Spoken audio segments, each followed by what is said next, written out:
आरोग्यम सूत्रा देखने वाले सभी दर्शकों को मेरा नमस्कार। प्यारे मित्रों, सूक्ष्म शरीर के ऊपर जो हमने पिछली पोस्ट बनाई थी, हमारे सभी दर्शकों ने उसको बहुत ही ज़्यादा प्यार दिया है। उसके लिए आप सभी को धन्यवाद। प्यारे मित्रों, सूक्ष्म शरीर से ही रिलेटेड और प्राण ऊर्जा से रिलेटेड हम आज की पोस्ट बना रहे हैं कि कैसे हम अपने सूक्ष्म शरीर को जागृत कर सकते हैं और कैसे अपनी प्राण ऊर्जा को और विस्तार दे सकते हैं। प्यारे मित्रों, इससे पहले कि हम आगे बढ़ें, तो यदि आपने चैनल को सब्सक्राइब नहीं किया तो चैनल को सब्सक्राइब जरूर कर लें, फेसबुक पेज को भी फॉलो कर लें। बस अभी हाजिर होते हैं, बने रहिए न्यूज़ मिरर के साथ।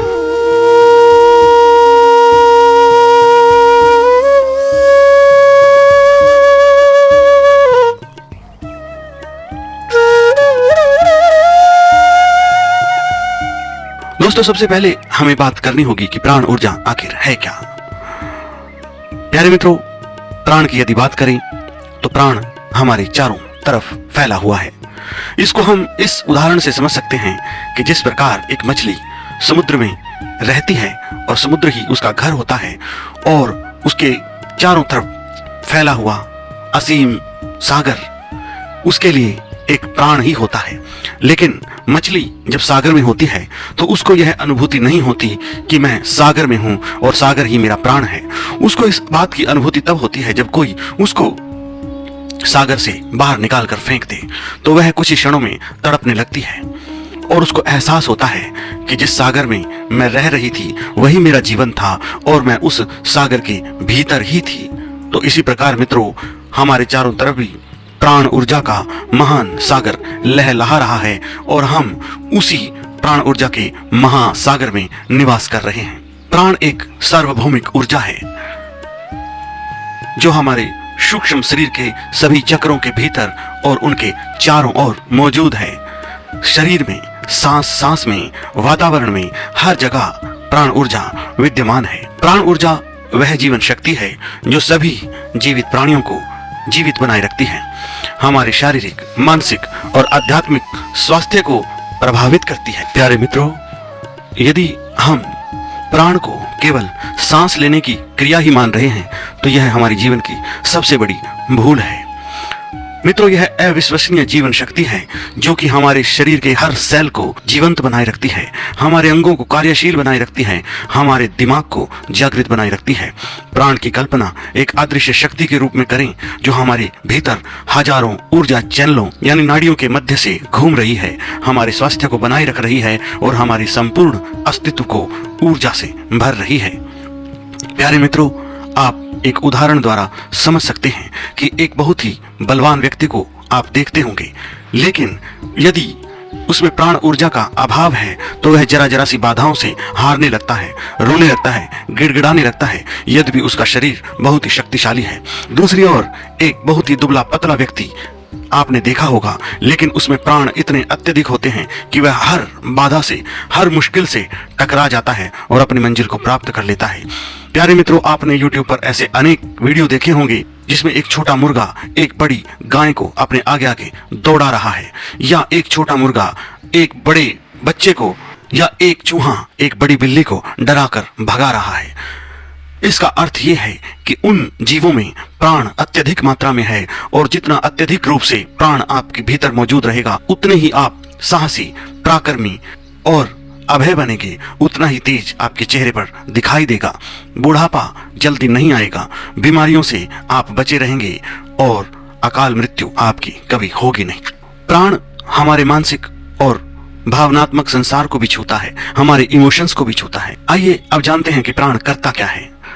प्राण हमारे भीतर अलग अलग तरीकों से चलता है। एक जीवंत ऊर्जा एक नृत्य बनाता है जो हमारे स्वास्थ्य और कल्याण की चाबी है। मित्रों, इस प्राण को 5 प्रकारों में विभाजित किया गया है। प्रत्येक का एक विशेष कार्य होता है जो हमें संतुलित और जीवंत रहने में हमारी मदद करता है। ये प्राणों के प्रकार हमारी श्वास और पाचन से लेकर खुद को अभिव्यक्त करने और हमारी आंतरिक ऊर्जा को संतुलित करने में हमारी सहायता करते हैं और एक टीम की तरह हमारे शरीर में कार्य करते हैं। प्राण शरीर के भीतर इस तरह से एक टीम बनाता है कि हम अपना सर्वश्रेष्ठ प्रदर्शन कर सकें। लेकिन यदि हमारा प्राण कमजोर होगा तो हम हमेशा उत्साह विहीन रहेंगे, हमारा चेहरा बुझा बुझा होगा। चाहे हमारा शरीर कितना ही शक्तिशाली नजर आए, लेकिन भीतर से मन में कोई उत्साह नहीं होगा और ना ही कोई कार्य करने की इच्छा होगी। मित्रों, योग में जिन 5 प्राणों की चर्चा की गई है, आइए अब मैं आपको उनके बारे में बताता हूं। योग में 5 प्राणों को समझने से उन सूक्ष्म ऊर्जाओं की झलक मिलती है जो हमारे अस्तित्व को जीवंत बनाती है। प्रत्येक प्राण या जीवन शक्ति का पहलू हमारे शरीर और आध्यात्मिक कल्याण को बनाए रखने, शरीर की प्रणालियों और ऊर्जाओं में एक टाइमिंग स्थापित करने के लिए एक विशेष भूमिका निभाता है। पहला जो प्राण है वो होता है प्राण वायु। प्राण वायु हृदय और शिर के क्षेत्र में निवास करती है, जो हमारे अस्तित्व के लिए वायु और भोजन के सेवन को नियंत्रित करती है। यह सांस लेने में और जो हमारा हार्ट है उसको स्वस्थ रखने में हमारी सहायता करती है। शरीर को आवश्यक ऑक्सीजन का पोषण करवाने में हमारी सहायता करती है। प्यारे मित्रों, ये प्राण वायु ही हमारे भीतर अनेक रोगों का उपचार करती है। स्व उपचार का विज्ञान इस प्राण ऊर्जा में ही छिपा हुआ है। प्यारे मित्रों, जिस प्रकार से अग्नि को प्रज्वलित करने के लिए हवा की जरूरत होती है, इसी प्रकार हमारे भीतर की अग्नि को जीवंत बनाए रखने के लिए प्राण ऊर्जा की आवश्यकता होती है। यह प्राण ऊर्जा ही हमारे भीतर की जीवनीय अग्नि को प्रज्वलित रखती है। यदि हमारे भीतर की अग्नि ठंडी पड़ जाए तो हम तुरंत मृत हो जाएंगे। कहा भी जाता है कि यह तो ठंडा पड़ चुका है, अब यह मृत हो चुका है। तो यदि हमारे भीतर प्राण है तो हमारे भीतर की अग्नि जलती रहेगी। दूसरा जो रूप है प्राण का वो है अपान। अपान वायु पेट के निचले हिस्से में स्थित है। मुख्य रूप से यह उत्सर्जन और प्रजन का कार्य करता है। हमारे शरीर और दिमाग को डिटॉक्स करता है, हमारे इमोशंस को बैलेंस करता है। अगला प्राण है समान। समान नाभि के चारों ओर स्थित है और हमारे भोजन को पचाने में हमारी सहायता करता है। हम जो भोजन करते हैं उस भोजन के पोषक तत्व पूरे शरीर में वितरित हो सके, इसका कार्य समान प्राण ही देखता है और सभी भीतर की ऊर्जाओं में एक ट्यूनिंग बनाने में हमारी मदद करता है। मित्रों, अगला प्राण है उदान। उदान प्राण गले में स्थित है, जो हमारी वाणी को कंट्रोल करता है, हमारे आध्यात्मिक विकास में हमारी मदद करता है। उदान प्राण आध्यात्मिक विकास से जुड़ा हुआ है। जितना अच्छा हमारा उदान प्राण होगा उतनी ही हमारी चेतना विकसित होती जाएगी। मित्रों, अगला प्राण है व्यान। व्यान प्राण पूरे मानव शरीर में व्याप्त होता है, सभी शारीरिक कार्यों का बैलेंस और एकीकरण करता है, शरीर की गतिशीलता को बनाए रखता है। यह एक नेटवर्क के रूप में काम करता है जो सभी ऊर्जाओं को और सभी चैनल्स को आपस में जोड़ता है। इन प्राणों के प्रवाह और संतुलन को बढ़ाने वाली प्रथाओं जैसे कि योगासन, प्राणायाम और अन्य तकनीक इन सभी प्राणों को बैलेंस रखने में हमारी मदद करती है। प्यारे मित्रों, प्राण हमारे भीतर किस रूप में कार्य करता है? प्राण हमारे भीतर सूर्य ऊर्जा और चंद्र ऊर्जा, इन 2 चैनलों के माध्यम से कार्य करता है और हमें शक्ति प्रदान करता है। प्राण की यह ऊर्जा 2 मार्गों से हमारे भीतर प्रवाहित होती रहती है, सूर्य ऊर्जा और चंद्र ऊर्जा। हमारे भीतर 3 मुख्य रास्ते हैं जिनको कि हम कहते हैं ईड़ा, पिंगला और सुषुम्ना। ईड़ा नाड़ी जो है वह चंद्र नाड़ी है, यानी कि हमारी बाईं नासिका। ईड़ा की तुलना चंद्रमा से की जाती है जो शीतलता और शांति प्रदान करता है। यह हमारी रीढ़ की हड्डी के आधार से शुरू होता है और बाईं नासिका पर समाप्त होता है, जो हमारे मानसिक और भावनात्मक कल्याण से गहराई से जुड़ा होता है। इससे हमारा मन भी संतुलित रहता है और हमारे मन के भीतर जो नेगेटिव थॉट्स आते हैं और मानसिक जो बीमारियां होती हैं उनका कंट्रोल यहीं से होता है। ईड़ा हमारे क्रिएटिव और चिंतनशील जो भाव हैं उनको कंट्रोल करती हैं, जिससे हमें अपने अंतर ज्ञान और आंतरिक आत्मा का पता लगता है। एक बैलेंस चंद्र नाड़ी हमारे भीतर महान शांति लाती है, जिससे हमारे चिंतन और ध्यान करने की क्षमता लगातार बढ़ती जाती है। हमारी दूसरी नाड़ी है सूर्य नाड़ी, जिसको हम पिंगला भी कहते हैं। पिंगला ईड़ा के विपरीत होती है, जिसको हम दाई नासिका भी कह सकते हैं। सूर्य की गर्म करने वाली ऊर्जा का ये प्रतीक है। ईड़ा के समान बिंदु से शुरू होकर दाहिनी नासिका पर यह समाप्त होती है। यह हमारी शारीरिक ऊर्जा क्रिया को प्रभावित करती है। पिंगला नाड़ी हमारे जीवन के लक्ष्यों को प्राप्त करने में हमारी मदद करती है। यह हमें शक्ति से भरती है, यह हमें प्रेरणा से भरती है, यह हमें ऊर्जा से भरती है, साहसपूर्ण कार्य करने में हमारी मदद करती है। इस प्रकार से मित्रों, हमारे भीतर सूर्य और चंद्र ऊर्जाओं का प्राण द्वारा मिलन होता है और एक बैलेंस बनता है। तीसरा जो चैनल है हमारे भीतर वो है सुषुम्ना। सुषुम्ना हमारी रीढ़ की हड्डी के साथ चलने वाली एक केंद्रीय नाड़ी है जो कि बीच में है। यह वह मार्ग है जिसके माध्यम से हमारी आध्यात्मिक ऊर्जा आगे बढ़ती है। इसके सक्रिय होने पर हमारे भीतर ज्ञान का उदय होता है, हमारी मानसिक ऊर्जा में संतुलन आता है, हमें आंतरिक शांति की प्राप्ति होती है, हम आध्यात्मिक मार्ग पर चलते हैं, हमारी सिक्स सेंस डेवलप होती है। प्यारे मित्रों, हमने ये तो जान लिया कि प्राण ऊर्जा क्या है, सूक्ष्म शरीर क्या है। तो आइए अब हम जान लेते हैं कि प्राण ऊर्जा को या सूक्ष्म शरीर से हम अपना कांटेक्ट कैसे कर सकते हैं और कैसे उसको बढ़ा सकते हैं। इसके लिए सबसे पहला कार्य हमें जो करना होगा वो है पॉजिटिव थॉट्स। मित्रों, हमें हमेशा पॉजिटिव रहना होगा। हमें नेगेटिव लोगों से और नेगेटिव प्लेसेस से हमेशा दूर रहना होगा। यदि हम हमेशा पॉजिटिव सोचेंगे और पॉजिटिव लोगों से मिलेंगे और देव स्थानों पर जाएंगे तो हमारी प्राण ऊर्जा बढ़ने लगती है। दूसरा, हमें हमेशा खुले वातावरण में रहना चाहिए, हमें बंद कमरों में नहीं रहना चाहिए, हमें हमेशा पंच महाभूतों के संपर्क में रहना चाहिए।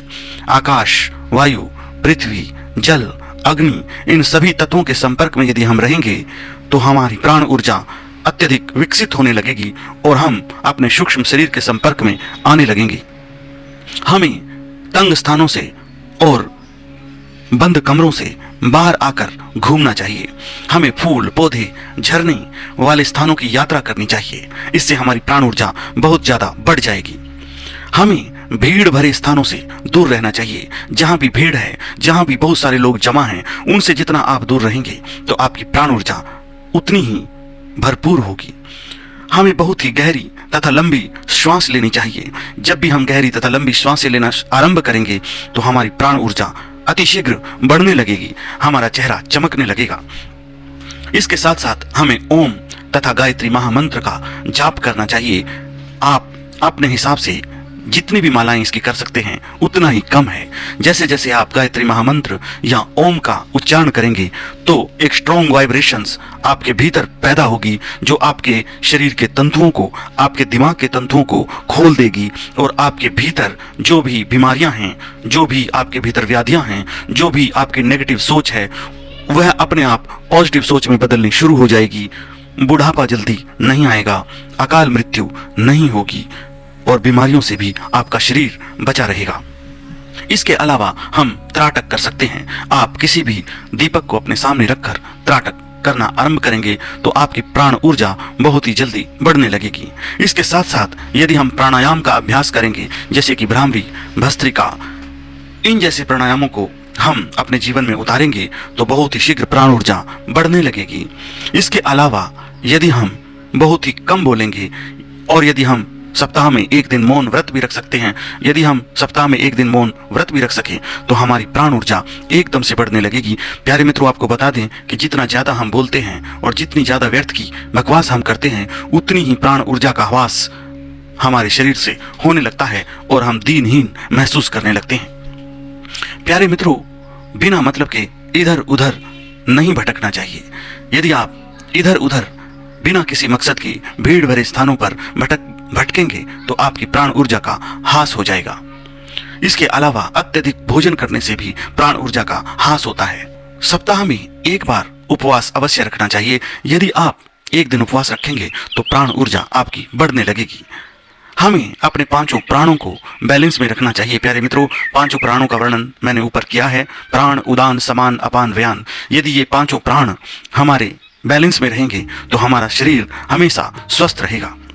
प्यारे मित्रों, कभी भी झुककर नहीं बैठना चाहिए। हमेशा अपनी रीढ़ सीधी करके जो बैठेगा प्राण ऊर्जा उतनी ही शीघ्र गति से उसके शरीर में प्रवेश करेगी और पूरे शरीर में फैलेगी। इसके अलावा हमेशा ब्रह्मचर्य का पालन करें, कामुक विचारों से दूर रहें, नेगेटिव लोगों से दूर रहें, देव स्थानों पर जाएं, व्यायाम करें, उचित निद्रा लें, ब्रह्मचर्य का पालन करें। इन सभी कार्यों से आप सूक्ष्म शरीर के अति निकट पहुंच जाएंगे और आपको अनेक पूर्वाभास, अनेक शक्तियां प्राप्त होने लगेगी और आप प्राण ऊर्जा से लबालब हो उठेंगे। आपका शरीर चमकने लगेगा, आपके चेहरे पर ओज आ जाएगा और जो व्याधियां और जो दुख संताप आपको घेरे हुए हैं वो आपसे दूर ही रहेंगे। आपके चारों ओर एक पॉजिटिव ऑरा क्रिएट हो जाएगा जो हर नेगेटिविटी से आपकी रक्षा करेगा। प्यारे मित्रों, ये थी सूक्ष्म शरीर को जागृत कैसे करें, अपने प्राणों को बैलेंस कैसे करें, कैसे अकाल मृत्यु, बुढ़ापे और बीमारियों से अपने शरीर को बचाएं। इसके बारे में आज हमने जानकारी प्राप्त की। प्यारे मित्रों, ये पोस्ट आपको कैसी लगी? यदि अच्छी लगी हो तो चैनल को सब्सक्राइब करना बिल्कुल भी न भूलें। इसके साथ साथ इस चैनल पर और भी बहुत अच्छी अच्छी पोस्ट आपको देखने और सुनने को मिलेंगी, तो आप उनको भी जाकर अवश्य देखें। फेसबुक पेज को भी फॉलो जरूर कर लें। प्यारे मित्रों, फिर मिलता हूँ किसी ऐसी ही अनमोल जानकारी के साथ। तब तक रखिएगा आप अपना और अपनों का ख्याल। ओम नमः शिवाय। जय हिंद, जय भारत। ॐ जीवेम शरदः शतम्, पश्येम शरदः शतम्, शृण्याम शरदः शतम्, प्रब्रवाम शरदः शतम्, अदीनः शरदः शतम्, भूयश्च शरदः शतात्।